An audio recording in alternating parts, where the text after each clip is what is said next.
Okay, we're going live. Okay, we're live. Let me plug that.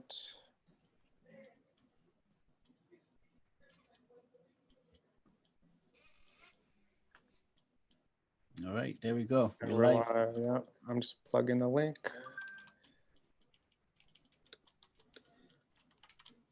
All right. So awesome. Can you hear? Check testing hear. 1 2 3. Testing 1 2 3. Yeah, we're good. Are we sponsored by Zoom? Oh man, at this point, we might as well be. Thanks for the sponsorship, Zoom. I'm just making sure that it's actually working. And it's working. Okay, the link is working. Sounds good. Link is working, which is good. Oh, at least hopefully today the sound, there's no echo and everybody can hear us well, you know. Hello, hello.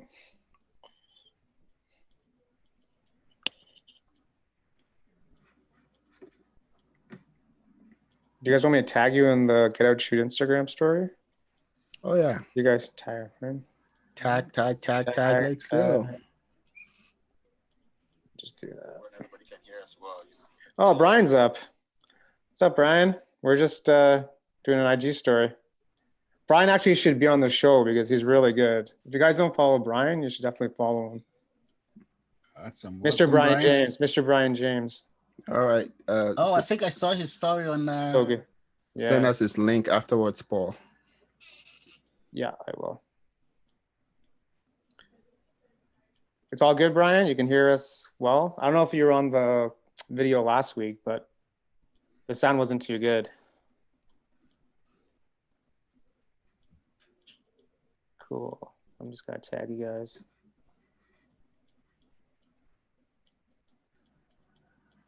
All right. So top tips for lenses and portraits, right? That's what we're doing. That's what we're doing today. Okay. 2 seconds.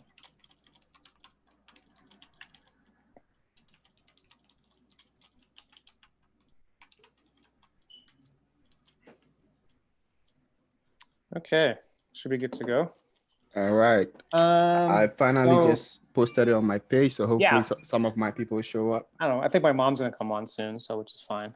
Okay, that's cool. Cool. So thanks, Brian, for joining. At least you cannot swear, so that helps. Can't. You don't want to piss my mom off. You want to piss my mom off. Yep. Okay, so thanks everyone for joining in on our Wednesday night chat. Today we are discussing top portrait tips and tricks with Evans and my man Meeks Photos Vision. Yeah. And this is our third show of this installment. And we'd like to thank our sponsor Zoom for sponsoring this. If you guys didn't know, if you guys were on last week's episode, we had some minor technical difficulties with some relatively elevated audio issues. So we found a Zoom workaround. So hopefully this works better. And I think Brian said it does, which is great. But yeah, let's just get into it with top tricks for portraits. So, I mean, I'm not really a professional portrait photographer. I mean, I do portraits with my meetup group in Toronto, and we're actually going to do like a portrait meetup a couple of weeks ago at Graffiti Alley, and we had to cancel, obviously. Probably have to be pushed back to the summer. But I wanted to ask you guys if you guys had to postpone or cancel any kind of portrait shoots that are happening in the immediate future.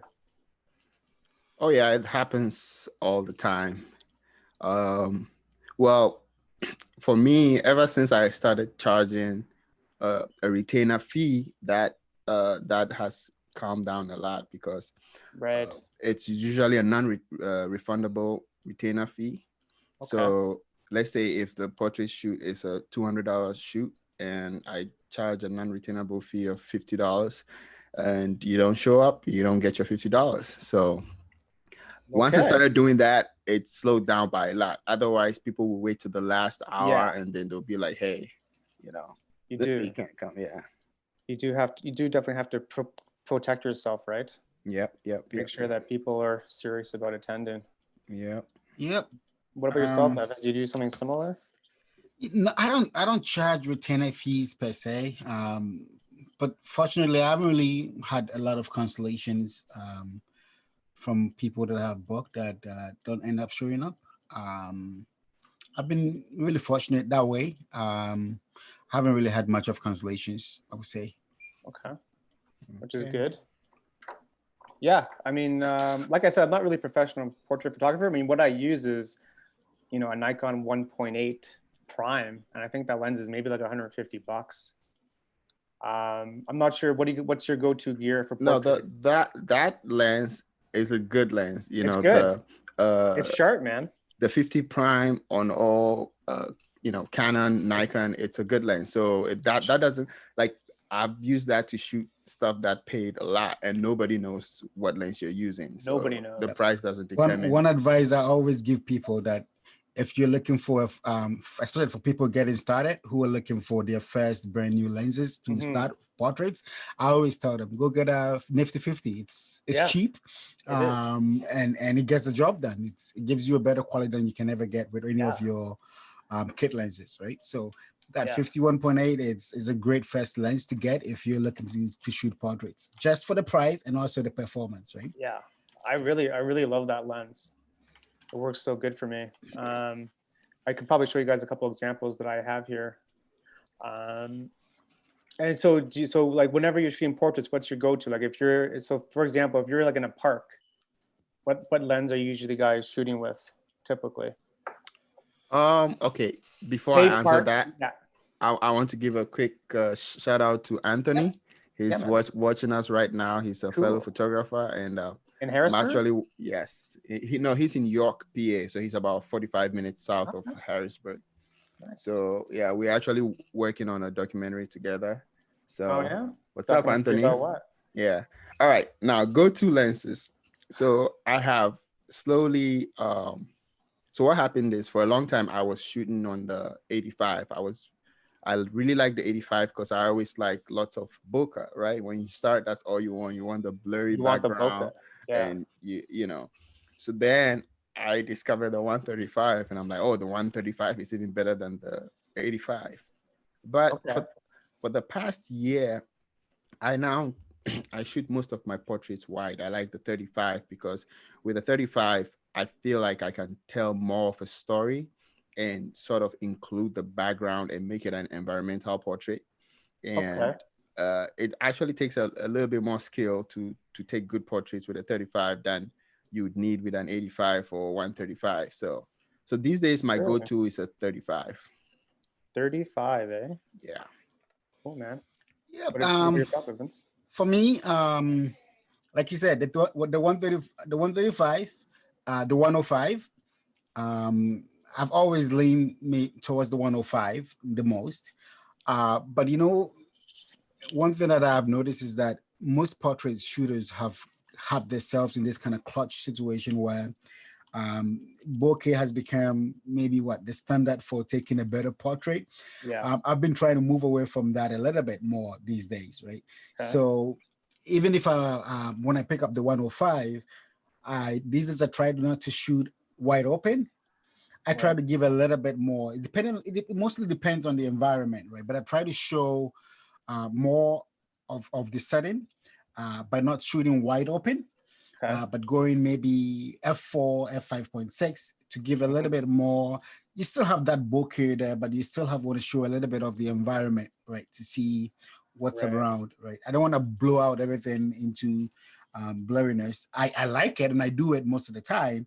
But if the location calls for it and the location is really beautiful, I want to show some of that features of that location, and I will shoot a little more open, just to get that in there.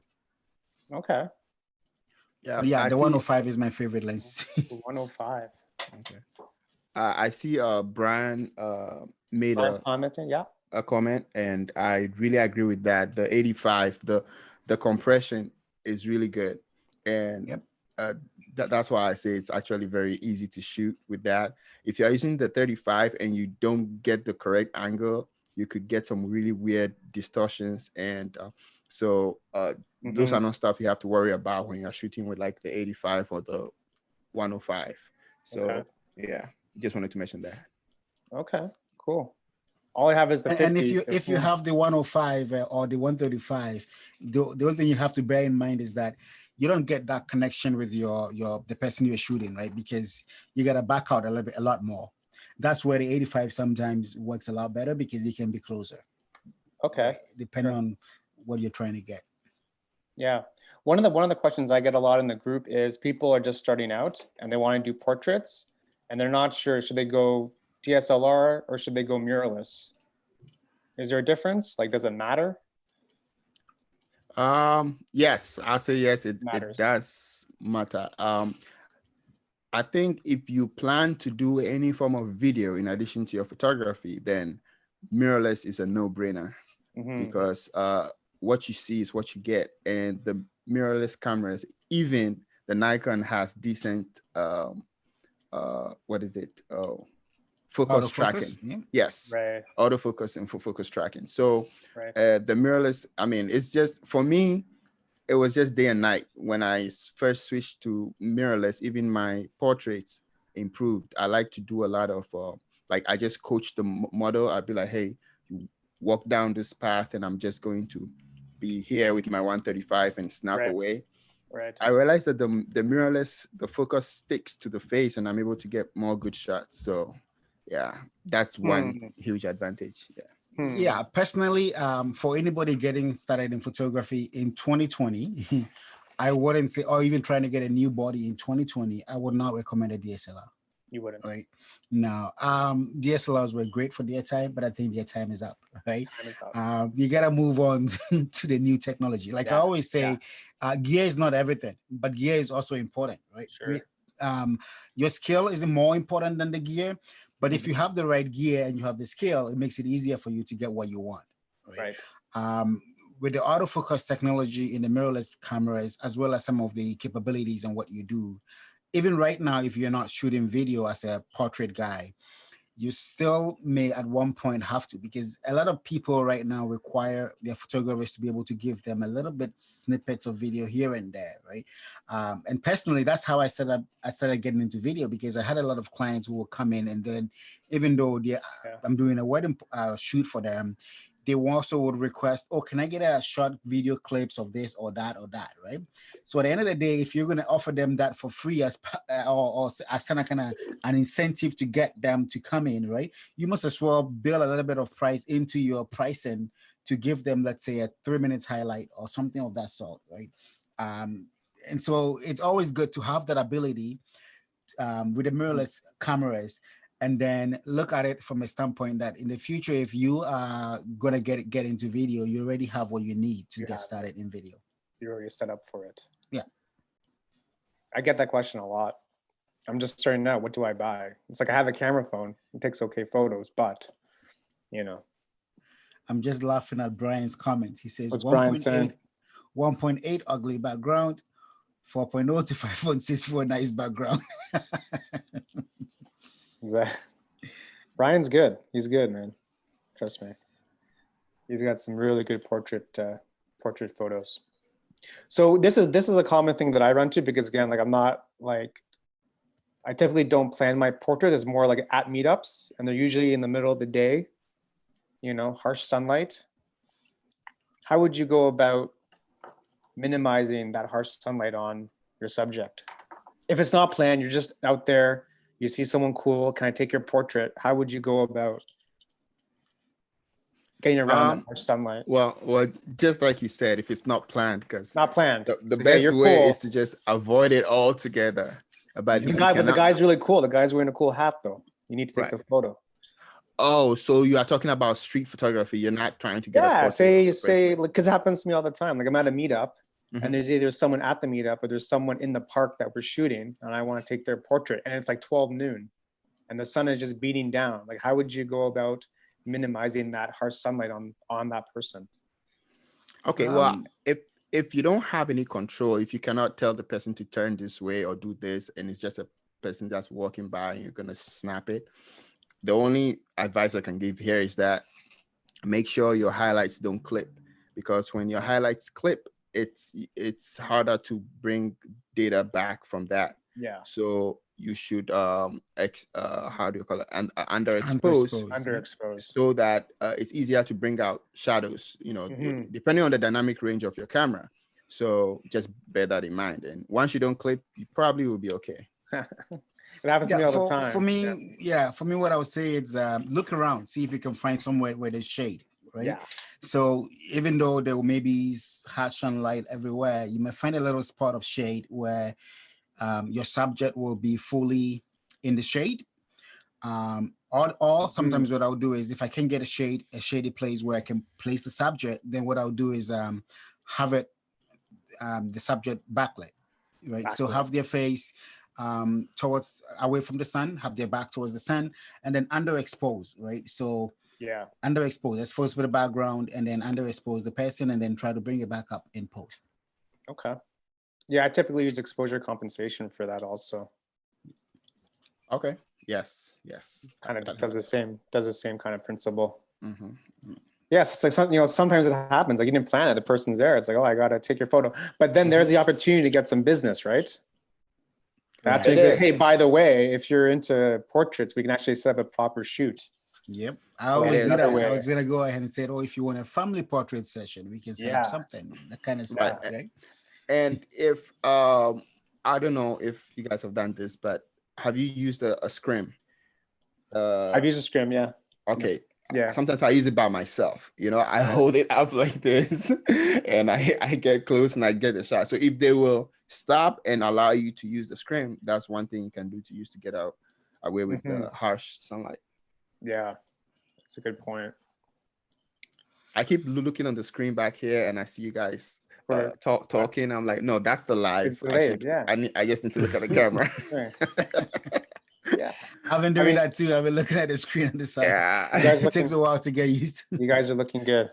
Yeah. Yeah, I would probably, I don't know. I mean, I feel fairly comfortable asking people if they want their portrait done, but I mean, I probably could do a better job. It's probably one of my bigger challenges. Like, I wonder, what's your biggest challenge in shooting portraits? I mean, you guys have a lot more experience. So do you guys have any challenges that you're trying to overcome this year in 2020?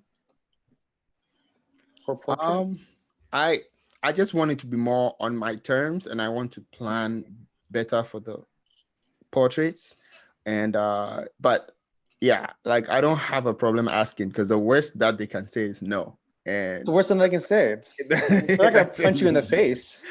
They say no thanks. That's it. Yeah. I mean, it's a very saturated market, right? So how do you go about, if you want to make money off it, how do you go about getting business?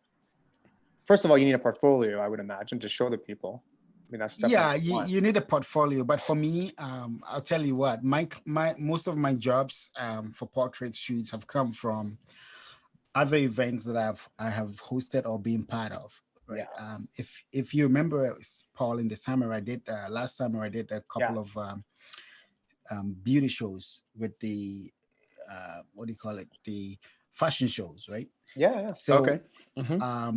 I got involved with this African Fashion Week that happens in Toronto every year, right? And I go out there. It's not a paid shoot, but basically it's to get you out there, right? So I go out there to these kind of events, network with people in the fashion industry, network with designers and stuff like that. And through that, I get a lot of jobs, because some of these designers, even though I took pictures for them at the fashion show for free, now because they've seen my work, when they need someone to take portraits of their new collections and stuff, I get called in. Right. So I've done portrait shoots with some of them. I've done video shoots with some of them for promotion of their new collections and stuff like that. So I get a lot of work by that. So sometimes I'll volunteer to do some of these shows here and there. It may be an hour or two spent in there, but in the end, at the long run, for me, it becomes like free advertising. Exactly. Mm-hmm. Yeah, I think that's basically it. You prove yourself, you get a job and you do it well, and then the next one comes, you actually charge. You have to start charging. Right. Remember to charge. Yeah. Always. No one's gonna pay you because you gotta ask for it. Right, exactly. Which I agree with. Yeah. Sometimes they might make an inquiry that sounds like they want a free gig. But if you put your foot down and be like, hey, this is how much it's going to cost me, blah, blah, blah. You have to, though, they might just pay, yeah. Yeah, you have to ask. That's just how it's done, right? Mm-hmm. I used to, when I first moved here, I used to give out my business cards. Yeah. If I saw anybody that I thought, they might need, family pictures, or they look like they like taking pictures and whatnot, I give them a card. And sometimes it's weird because if it's a female, they think you are interested in them or something like that. But, so they kind of they hesitate, and then they take the card and say, I'm a photographer. If you need photography, it's like, oh, okay. Yeah. So it's just you just have to get over those things. I just gotta say, no. This is what I do for a living. It's not exactly. So another way for me personally that I also get clients is that my wife, she's a wedding events decorator, right? So she does decorations, and she has a partner that's planning, right? So through them, I get a lot of my wedding gigs because they refer me their clients sometimes, and sometimes too when I get a client who doesn't have a planner yet or a decorator yet, I refer them back to my wife and her partner, right? So I get a lot of weddings, events through them as well, right? Plus a little bit of networking with what we call the banquet halls. So a couple of banquet halls where I network with them, leave my cards and stuff with them, and you end up getting some jobs from there too. Nice, man. I want to, go ahead, sir. Anthony says you like to get better at being creative. So what advice you guys have for portraits specifically? Yes, to get creative. Yeah. You know what? I mean, the shoot that we had to postpone from a couple weeks ago, we were going to do like a spring theme with the girl, and I was going to have like a bright yellow kind of watering can and like fun sunglasses and kind of make it like a spring theme and all these like props.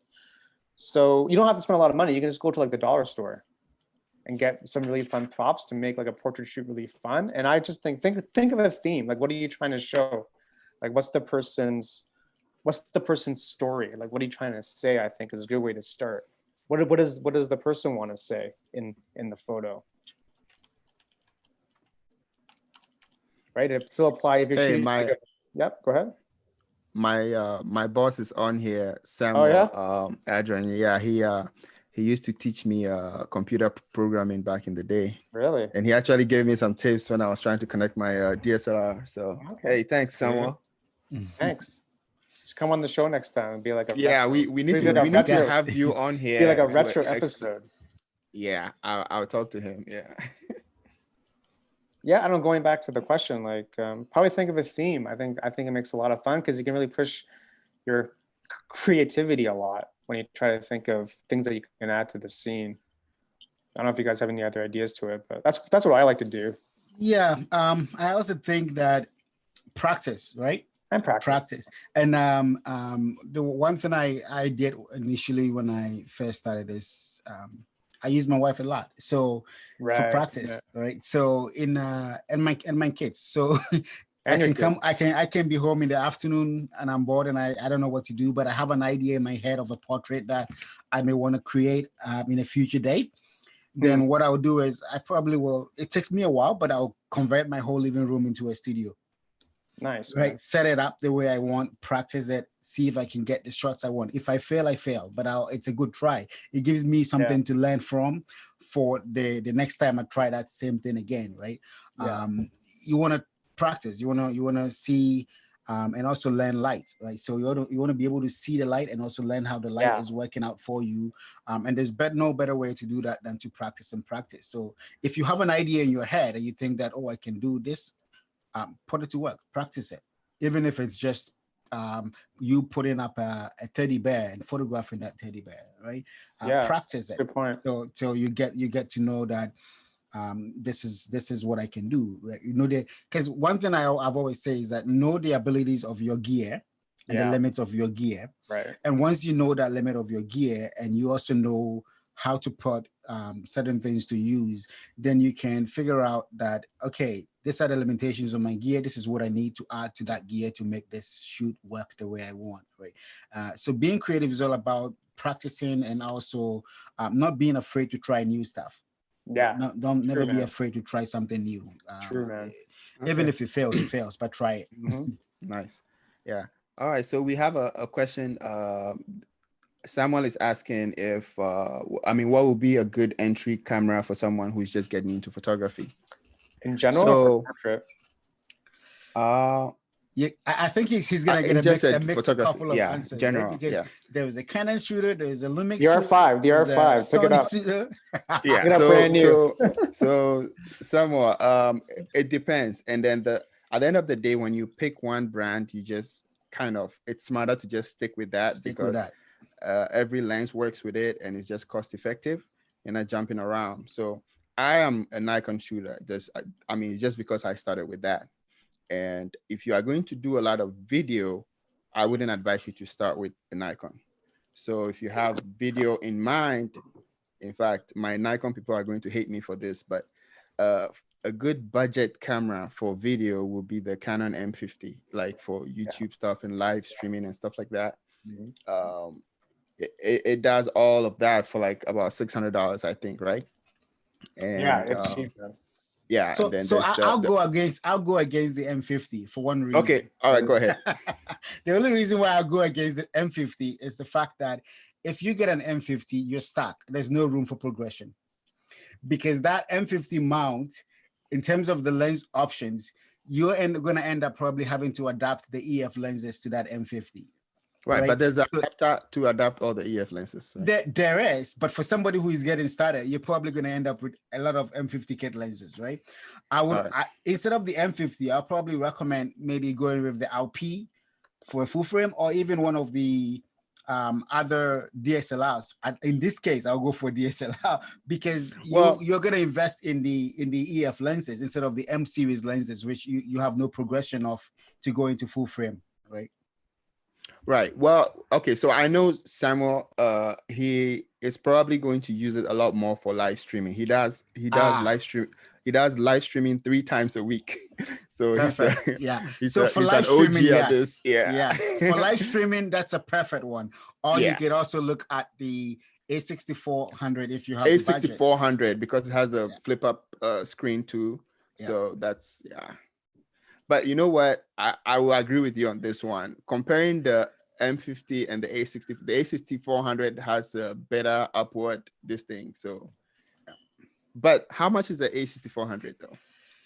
I haven't checked in a while. When I got mine, it was around, well, this is Canadian, but I think it's right now is around $1,200 to $1,300 US. Thereabout. It's a little pricey, but for what you get with it, it's still worth it, in my opinion. Right? Because you still have that progression, right? In case you decide that later on that the APS-C sensor is good, I want to get serious, I want to move on to full frames.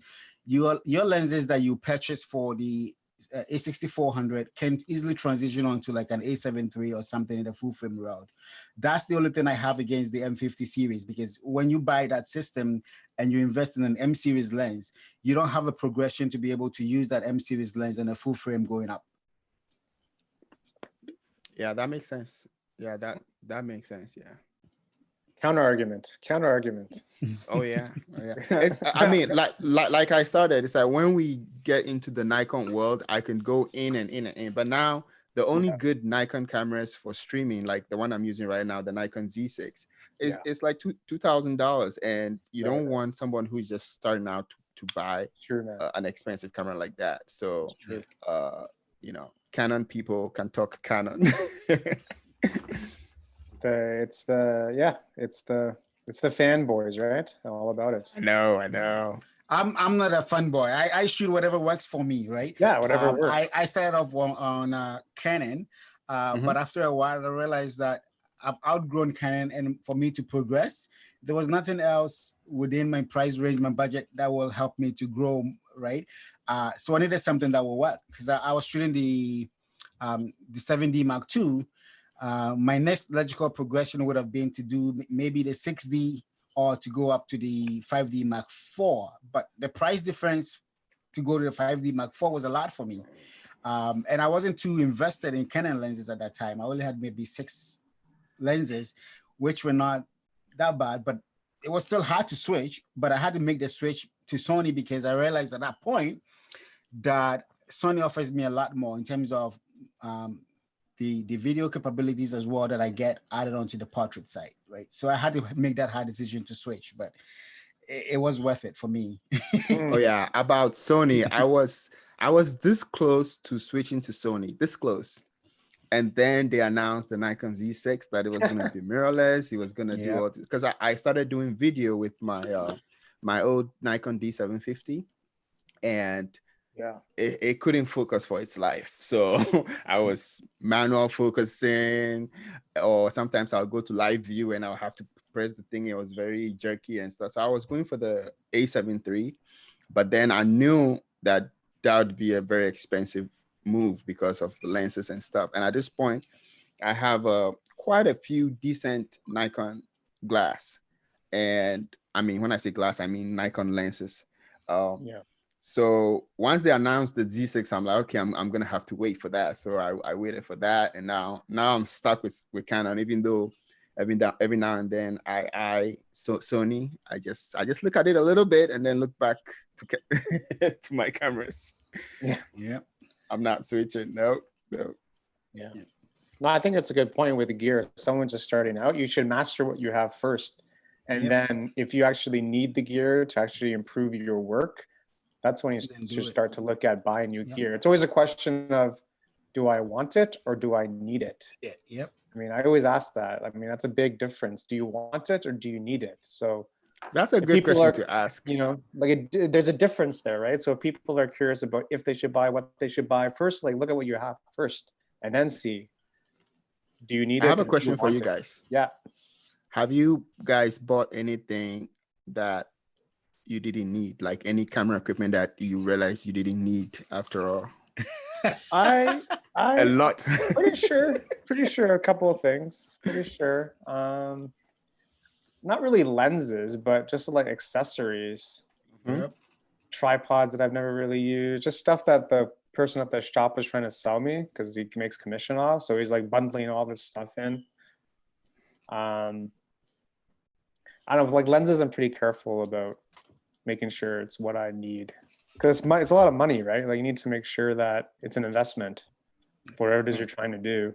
And don't be pressured by the people at the camera store to buy, because I mean, if people are in Toronto and they're looking for a good place to go and shop for gear, go to Downtown Camera on Queen Street. They're great. Yeah. And they don't pressure you. Yeah. When it comes to buying gear, a couple of years ago, I was really bad at it. you know, when you get all hyped up about gear, I'm an IT guy, right? So I'm very technical, and I like to play with toys. So when there's new gear out, I'm one of those that you get your eyes flashing. You want to see what's inside that new gear. You want to take a look. But over the years, I've come to learn that the new doesn't really mean better necessarily, right? That's true. I've learned to make do with what I have, master it, and so yeah. I haven't really, in the last maybe 2 years, I haven't really bought anything that I really do not need. I've tried to limit my purchases to stuff that are absolute necessities for me to be able to get the good results that I need to deliver to my clients. So if I'm gonna buy something that is not gonna make me better, or that's not gonna add any value, because I gotta weigh the value of what I'm purchasing and how much value is gonna add to my workflow. If it's not adding any value to my workflow, I try to stay away from it. Exactly, man. Again, do you need it or do you want it, right? It goes back to that kind of question. It's a big difference. So people are curious about buying stuff. Maybe ask yourself that question and maybe make things a little bit clearer. What about yourself, Meeks? Me. So anything Nikon related? Well, not Nikon related, but last year I bought a drone.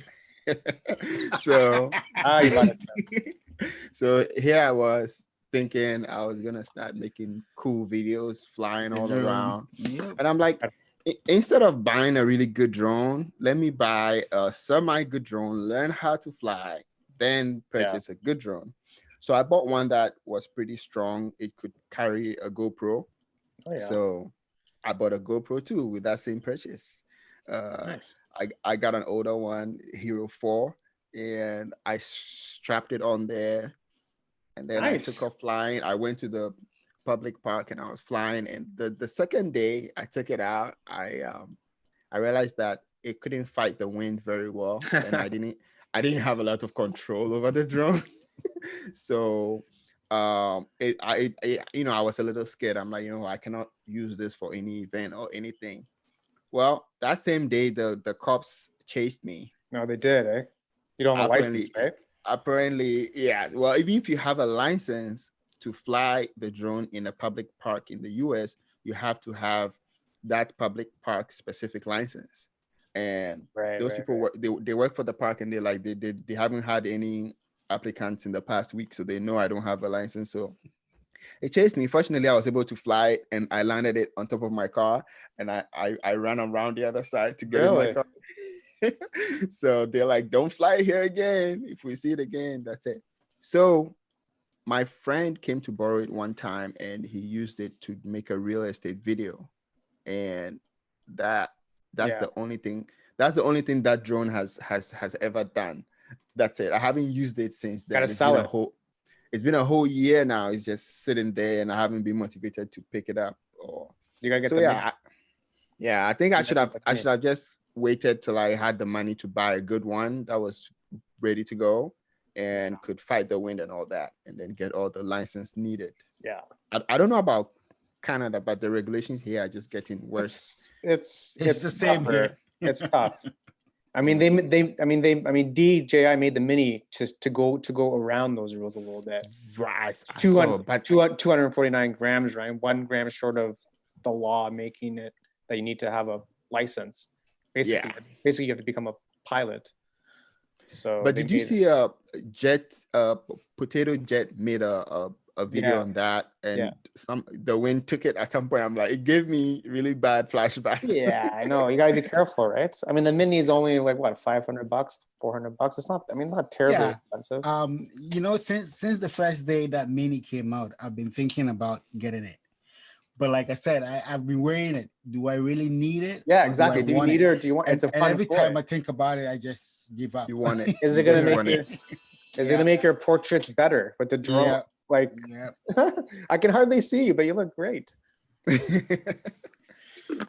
mean, I want to show you guys a photo going back to portraits. All right. This is one of my favorite portraits I've ever taken. It was at the Day of the Dead Festival in Toronto,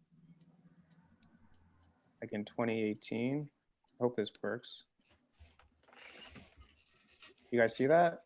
Yeah. Yes. That's nice. So this guy, like, there was a whole crew of people dressed up for Day of the Dead, and they were just begging to get their portraits taken. So this guy, I like him. He's a cool dude. It's one of my four. And again, it was shot on a Nikon crop sensor, right? Like, no one knows. Nice. No one knows.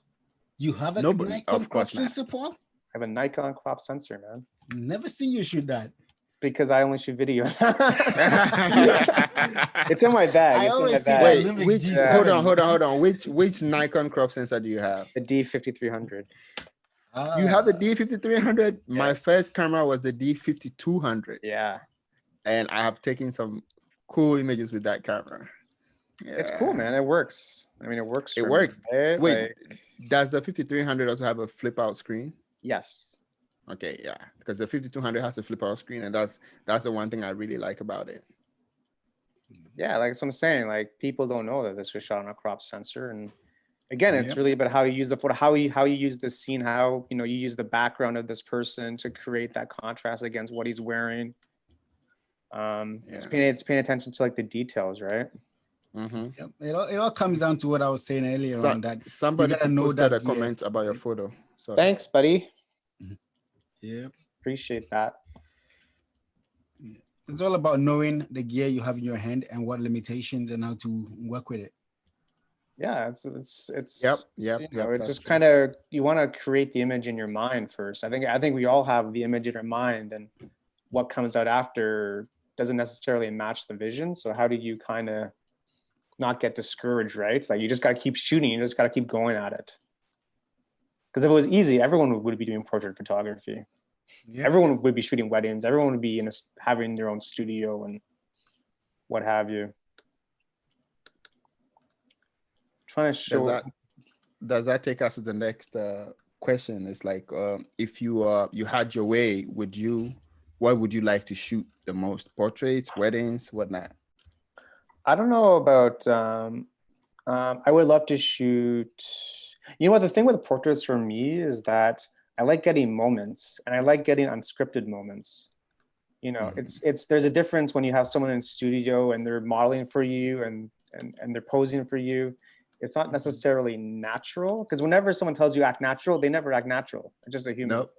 Yep. So I like getting moments that aren't scripted. So, you know, it's, you know, you may not call that portrait, you may call that street. You know, I mean, it's tough to be following someone down the street. Oh, just act natural and be taking your photo as you walk down the street. It's hard, right, to get a moment. Right. You know, I don't know how you get that when someone's consciously modeling for you to get an actual moment. You know, I look at people that shoot politicians, for example. Mm-hmm. They get great moments, right? And they know that someone's shooting them, but they get some really, really cool moments of whatever's happening in the scene.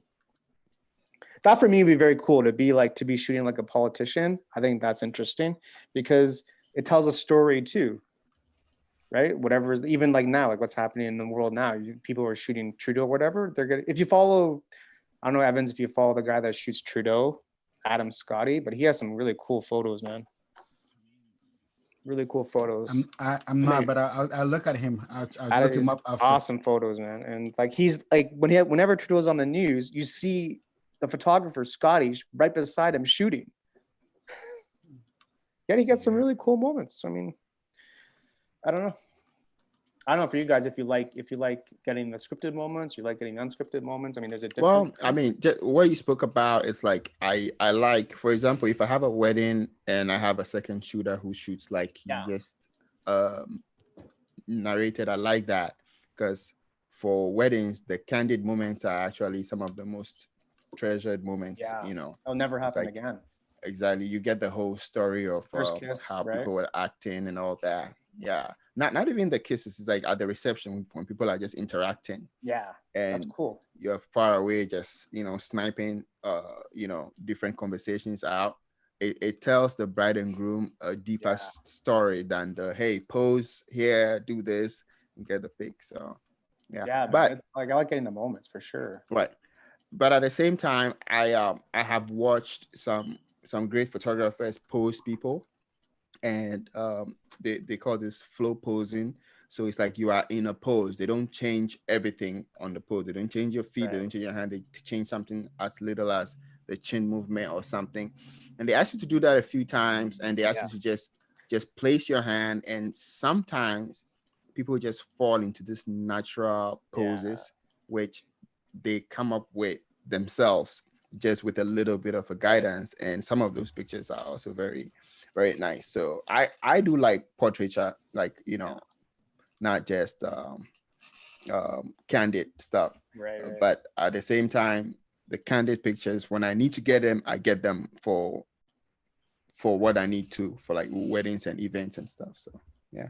Man. So I'll share with you guys a little clip photo here. Yeah. Okay. So this picture right here, I've kind of cropped it out a little bit, but this was taken at an event. Right. I like it, bud. What I do is at an event, even though I'm shooting the event and stuff, I also like to do what I call event portraiture, if you may. Yeah. Right. So like at a wedding, for example, when I have some downtime, I look into the crowds, I look at what's happening, I try to get some individual portraits cropped in tight shots of certain things that's happening, right?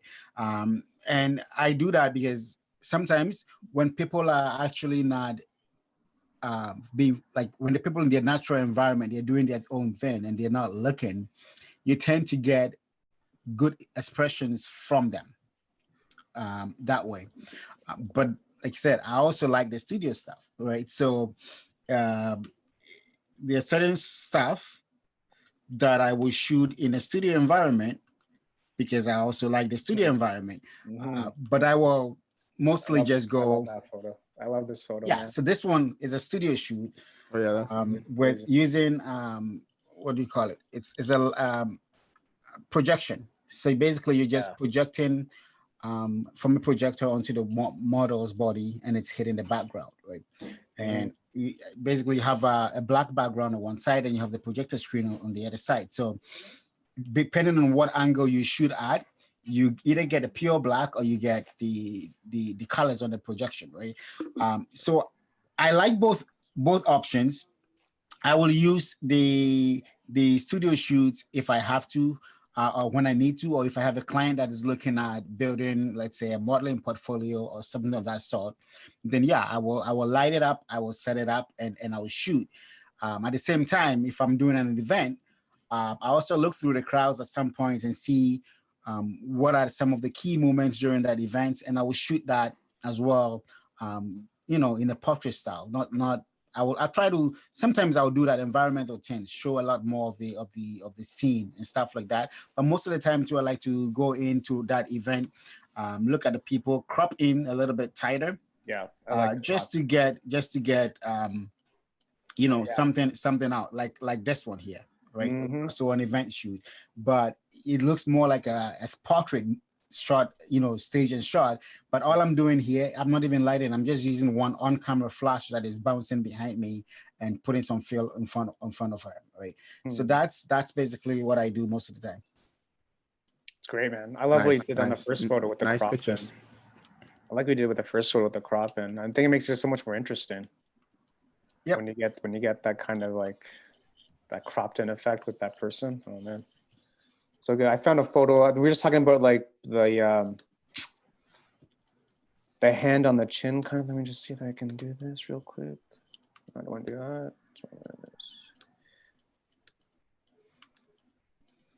Why is this? Let's see. Still sharing the old photo. So I think my screen froze, but I hear you guys well. So that means that I see you. I see you. On your end.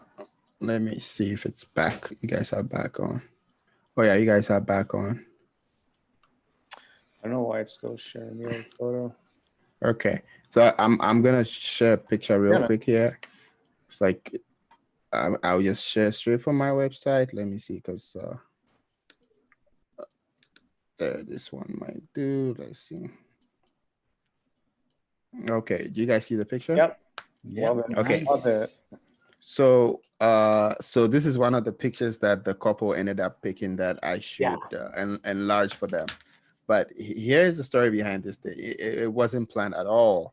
We were supposed to walk down to the limo was parked on the other side of the building, and then we're supposed to walk down there, and then I was leading the way, and then I heard that they stopped following me. So I turned around and I realized that her shoe was coming off. So the guy was just fixing it.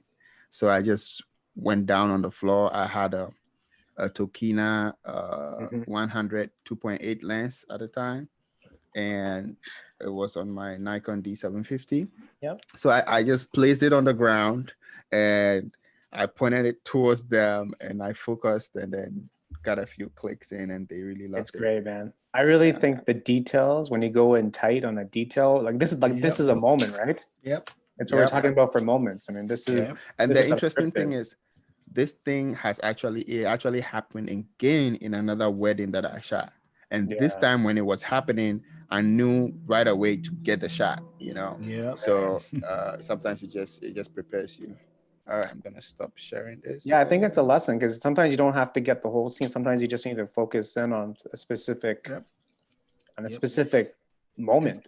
when there's a story behind that picture, it makes it more valuable, right? And that's the whole thing. That's what you're trying to do with portrait photography. It's a great job, man. Let me see if it's going to do it. Yeah. So this was taken. Oh, I remember this Remember? hangout. Yeah. So yeah, it was at the X last summer. Yeah. So this is what I'm talking about. So we were telling her to act natural for like an hour. So I mean, this is probably the best photo I got of the whole night. But she just had this like curious look. Maybe she's thinking, are we done yet? Who knows? But yeah, it's interesting. I love shooting against. That's nice. I love shooting against carousels with the lights. It just makes it get the nice bokeh in. Hopefully we'll have an X this summer, right? Hey, Evans? Yeah, hopefully. Hopefully, man. Okay, let me try now. So next time I'm going to connect the wired connection to the laptop, because I think what's happening is my bandwidth is low because I'm using the Wi-Fi. Okay.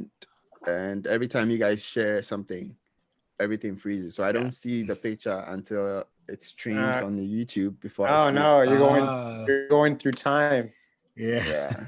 You should tell I realized that when the first time I went live alone, I realized I was on Wi-Fi and I realized I get a lot of issues. So since then I connected my desktop to a landline. Yeah. The landline is right here. I can just take it out and put it in the next time. Yeah. So Evans and I are in Toronto and Meeks is in Harrisburg, Pennsylvania, right? Harrisburg, Pennsylvania. Nice. We'll get down there one day. Yep. We'll do a vlog or something. We'll do a portrait. I think we should be looking at going to Alaska. No, was it Alaska? Yeah. No. Oh, Texas. Where you moving? Texas, yes. Oh, you're moving to Texas. When are you moving to Texas, man? I can't say on here yet. Can't say on here. So meet me back door. Yeah. Totally, man. Texas has got a lot of great photographers on YouTube out there. It has a lot of great photographers. Austin, really man. Are you going to be near Austin? I'll be a little higher up, Dallas area. I don't know. I've seen some cool YouTube videos in Austin. Yeah. I already connected with quite a few people there. I think it's going to be really interesting because there's a lot of photographers there who are OCF masters, you understand? Yep. And I like OCF myself. So the funny thing is they will open the eyes of the people there to off-camera flash. So that would make it easy for me. You get what I mean? Yeah. At the same time, it's going to be big competition. So I have to up my game. Yeah. True. Would you recommend someone starting on-camera flash or off-camera flash first? Start with on-camera flash. It's easy. At least you understand the basic principles. Yeah. And even with on-camera flash, if you know how to properly turn the flash away and bounce it and do stuff, you can still create some pretty good images. Okay. Then once you've mastered that, then now you go to off-camera flash, because now you are going to be syncing multiple flashes and you need to understand sync speeds, high speed sync, all those things. Because if you don't, you will, like, before you use multiple flashes at anybody's wedding, master one. Make sure you master one. Yeah. How did you go about learning all this stuff? Just sheer practice, or did you have a teacher that taught you, or how did you learn? Or how can people learn? YouTube University. YouTube University? We're all graduates, man. Pretty much. I mean, it's like when you find the right people, then you'll not waste too much time. But if you're just browsing and watching every single video, you get little bits and bits of information every now and then. But at the end of the day, it's how much you practice. That's what's gonna save you. Yeah. The thing about flashes and lighting is practice, like he just said. You gotta keep working at it, right? Because you gotta get to the point where you know that even if you're starting off with on camera, right? You gotta figure out and say, well, if I'm pointing the light directly at the subject, what am I gonna get? If I bounce it behind me into the wall, make it come back, how is it gonna look? So you gotta master the look of every situation, because your flash can move, the flash head can turn around in different ways, and depending on how you bounce it, you will get different effects, right? So once you master that on camera flash and you know how to get the look that you're looking for, most of the time in my wedding scenarios, I mostly I always carry an AD 600 with me, especially if I'm going in a big hall, right? So what I'll do is set up the AD 600 sometimes and just shoot it into the air, depending on shoot it into the ceiling just to give me a little bit more light. But majority of the time, I'll turn it off and just use my on-camera light, but bounce it in such a way that the light is not too harsh on the person and make it flattering. But the only way to get good at flash in any way is just practice, practice, practice. Right. Practice, practice, practice. Yeah. Totally. Yeah. At some point, my wife used to laugh at me because I actually went out and bought a mannequin, a full mannequin, like where'd you buy it from? full length mannequin. Actually, I found some guy selling them on Let Go. Oh yeah. So I drove up somewhere, Caledon, and went to go pick it up. And all I was doing at home in my basement was just light setups, right? I was just practicing with this mannequin like I was crazy. So every day when I come back from home, I had my practice sessions. I did that for almost about a year. Every day I spend maybe 30 to 45 minutes just practicing lighting. That's it. Because I wanted to understand light. I wanted to understand how the light falls off and inverse square laws and how to position the lights, how far you need to position the light from the subject and all that stuff. So every day when I come in, I take one concept of light and I will set up and practice till I get better at it and move on to the next concept. Right. Nice. Yeah. I see Samuel made a comment. Yeah, it's like when you knew me, I wasn't into photography. No, I was not into photography. Just like you saw, I actually graduated college with business information systems, and I worked as a computer programmer for the state of Pennsylvania for about 3.5 years. I was mostly doing .NET stuff, generating reports and how do I put it? I was working for a school district, and then all this while I had the interest in photography, but it just I wasn't doing it, and I didn't even have a real camera. Then I had a small camera. So when I was getting married, I'm like, you know what? Let me buy a good camera and give it to one of my friends to just snap pictures away. And then guess what? After we got married, there was a good camera sitting in the house. And I was getting up and going to this job that I didn't like. And it wasn't that I wasn't good at it, but I just felt like I put in too much effort to do the same thing that others were doing effortlessly. I'll come back home and I'll be sitting down and I'll be coding. And they switched our database software, database language from SQL to Link. I don't know if you don't Link. And then now they wanted me to do more of the front end stuff, which I didn't like because I was stuck on the back end for so long. Yeah. So it was just a lot. Yeah. And during that period, I decided to quit. So I actually quit, and this is like a whole history stuff here. Then I quit and I enlisted in the army, and I enlisted. Yes. As a Chinook helicopter mechanic. So I did that. I actually have about 3 more months before my contract expires. So I'm still currently in the reserves, in the National Guard reserves now. So yeah. So when I was there, I had a lot of time on my hands, and I just, I was just practicing and watching videos, and then I came out and I realized that I could take better pictures than most people, and people were willing to pay me. So I'm like, okay, let's do this. So at least photography was something I looked forward to. And no matter how hard it was, I knew I was enjoying it and I had control of my own time. So yeah, it's funny how that's how I got into it. Yeah. It's funny how it starts, photography, for some people.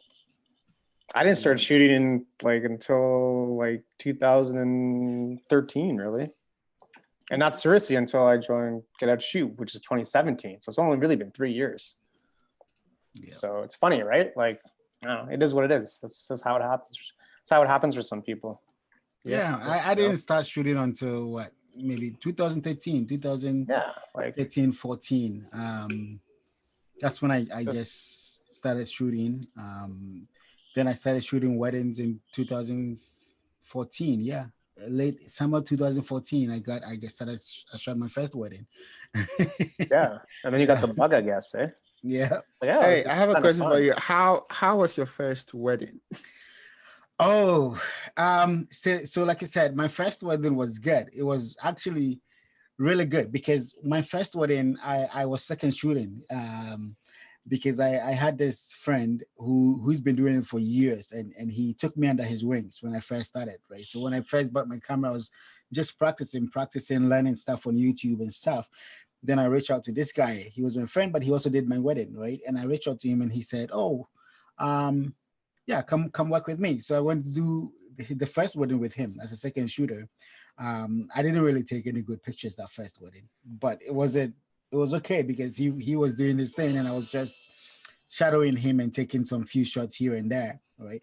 I just followed him up, and when I came back home, I downloaded my pictures onto the PC. At that time, I didn't even know what how I didn't know. I knew about Lightroom, but I wasn't that good at editing in Lightroom. I was just started playing around with Lightroom.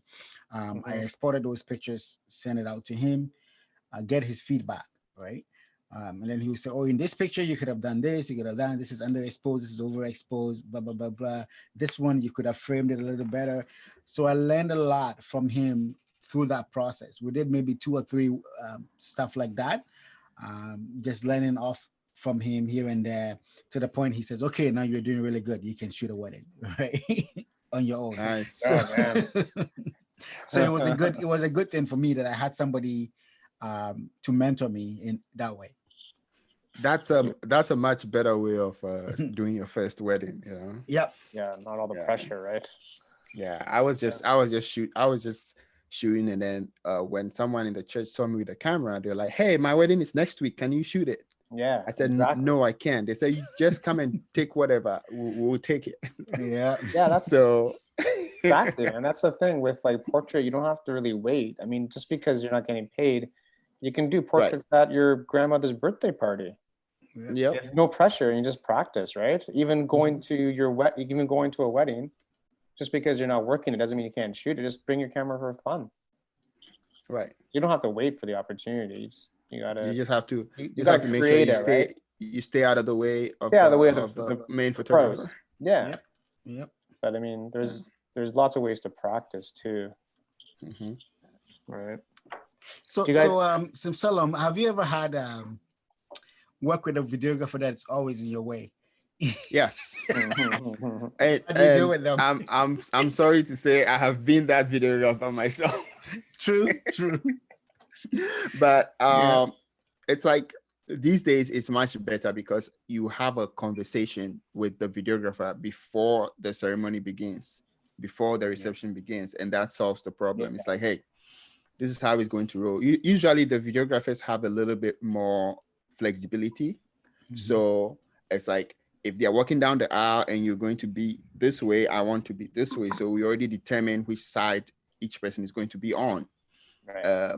That way, nobody crosses each other. And then sometimes the photographers want to move up. Like if you want to move up during the exchange of rings and stuff like that, if you want to move up briefly, alert me so that I'll follow you, and then we move up together. And then we come back. So that way nobody actually is in the other person's way.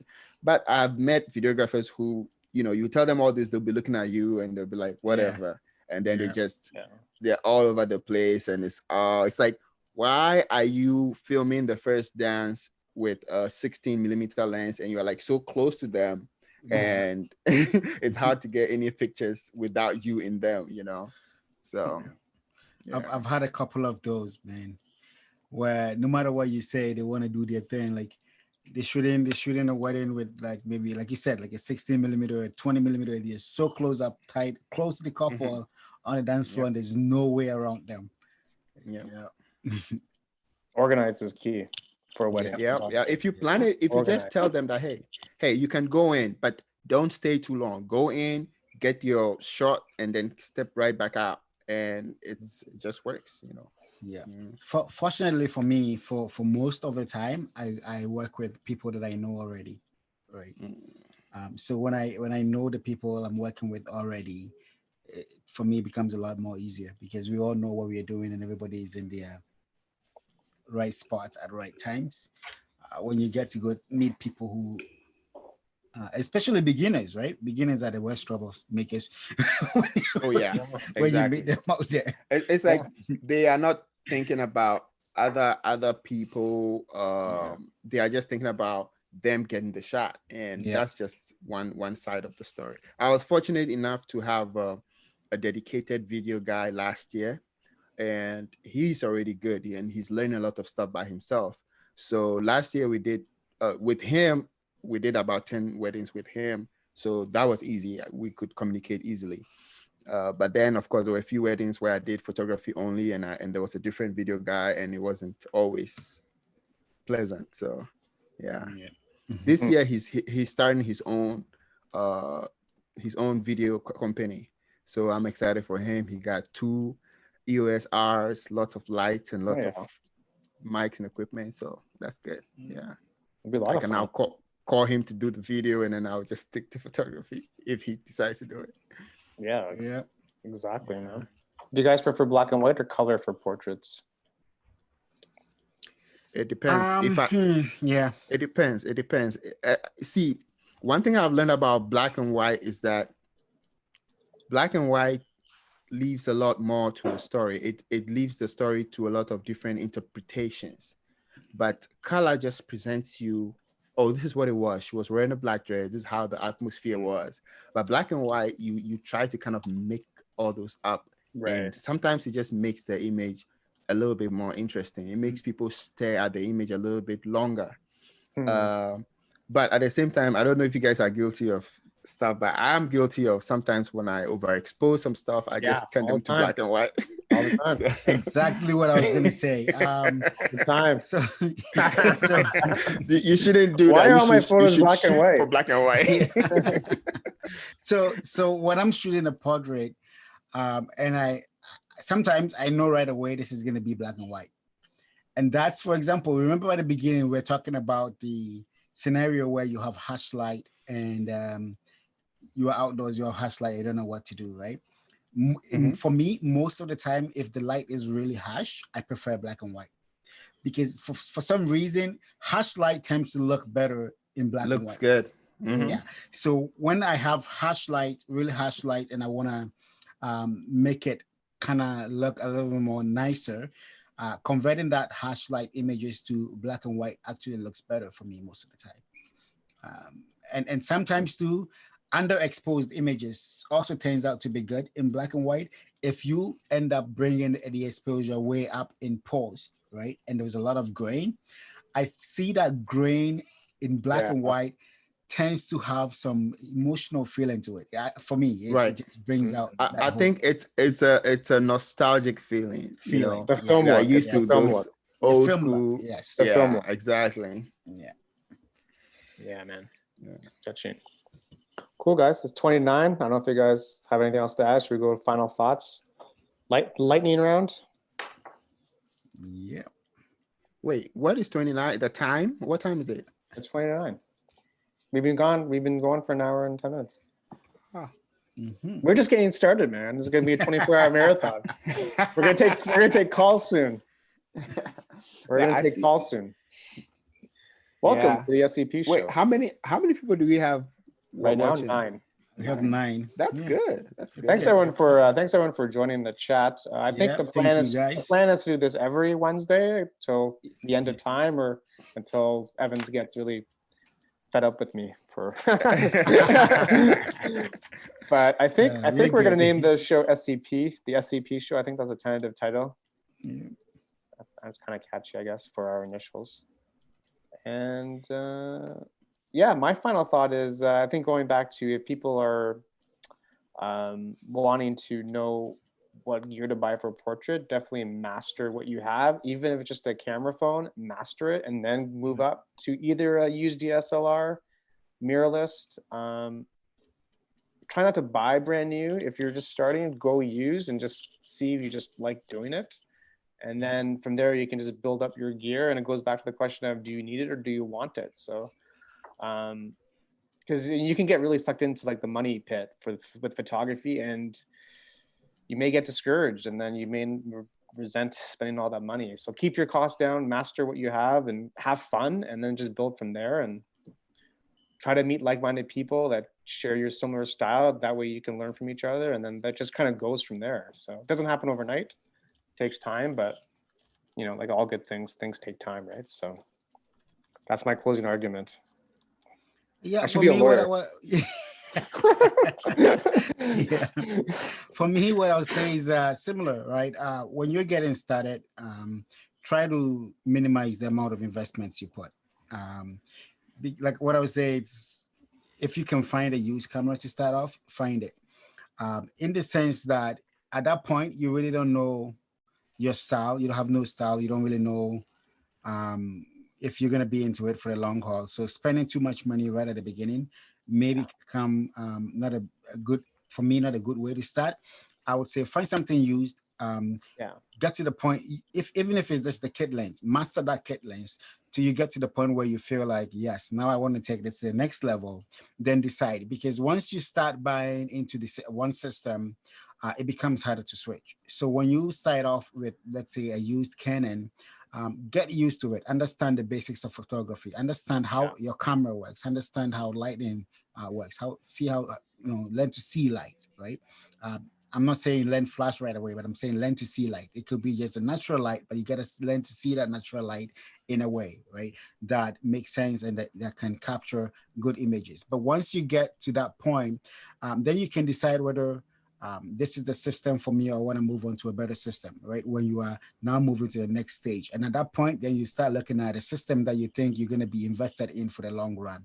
Because if you end up switching systems every couple of years, you're going to end up losing a lot of money in gear, which is not really going to be profitable. It's not the way. And also don't compare yourself to people that have been shooting for a long time. For a long on Instagram, it's very easy to compare yourself on Instagram. So I would suggest don't play that game, because it's a game that you'll never win, because there's always going to be someone better than you. I would suggest, if you really want to get better, ask that person on Instagram, DM them. Maybe they'll get back to you. What any tips or tricks, or maybe they have a YouTube channel that they can share their tips and tricks for portrait. But don't compare, because everyone has their own skill set. So right. Okay. All right. So yes, my closing thoughts, right? Closing argument. The jury waits.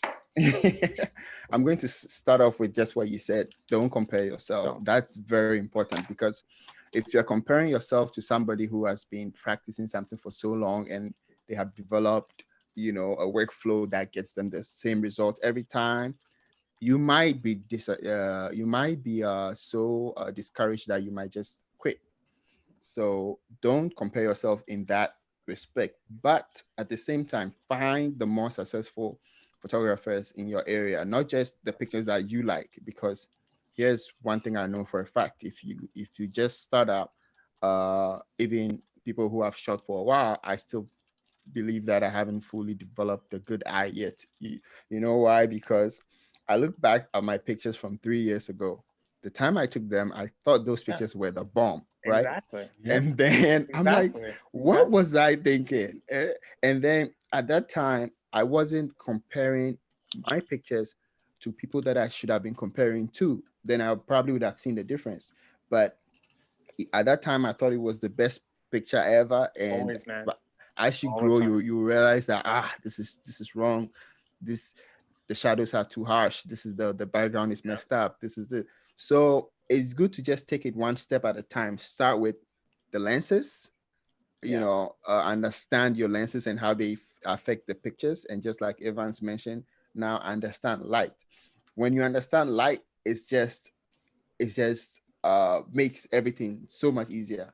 Like just like Evans said, you don't need to start off right away with flash. You just have to understand how light works and stuff like that. So one time we were shooting like midday sunlight, and then there was this white building right there, and it was reflecting this beautiful soft light. There you go. And that, when I posted those pictures in a local photography group, almost everybody was saying that I used an off-camera flash, but I didn't. And that's just an example of understanding how to use light. So like it, man. That's about it. And the last thing is that if you plan on upgrading your gear, don't get too stuck in the gear acquisition syndrome. We call it gas, right? Don't just buy whatever it's new. Just have a plan. And sometimes it will be good to sell off your gear at the right time. If you plan a big upgrade, it will be good to plan and sell it off at the right time, because if you don't, that gear will become so obsolete, it will be worth nothing. And true, man. So I have some gear that I should have sold when I should have sold them, but I didn't, and now I'm just holding on to them. And so oh boy, oh boy, good luck. Then they become some stuff that's become decoration, right? Exactly. You put on your mantle. You put on your mantelpiece. White elephants. Here as decorations. You put on your mantle or something. Or yeah. You guys want to shout out your Instagram handles for people to follow you guys? All right. My Instagram is just Eba46. So it's just my last name, Eba46, right, on Instagram. He's really good, Evans. Mine is Meek Photos Vision. And where'd you get your handle from? I'm just curious, where'd you get the inspiration? The name of my company is Meek Photos, but somehow somebody took it on Instagram and they have 0 posts and 0 followers. But somehow you should go after them somehow. Created it. I've tried, but it didn't work. So I guess I added vision to it. So Meek Photos Vision. Okay. Yeah. I'm at Piguch, Pguch. Is there a way that we can write text on here? There probably is, but there probably is.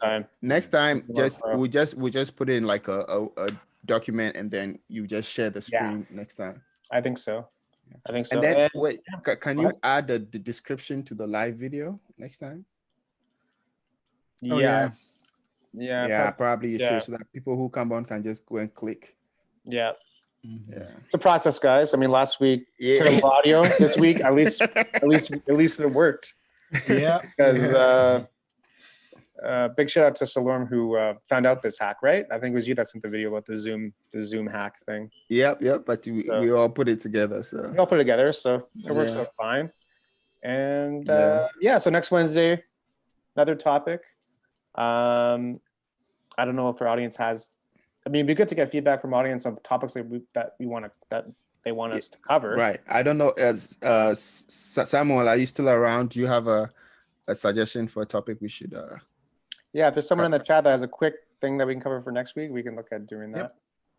You guys are part of the team, so leave your comments in there. Anthony, you still here? About. Yeah.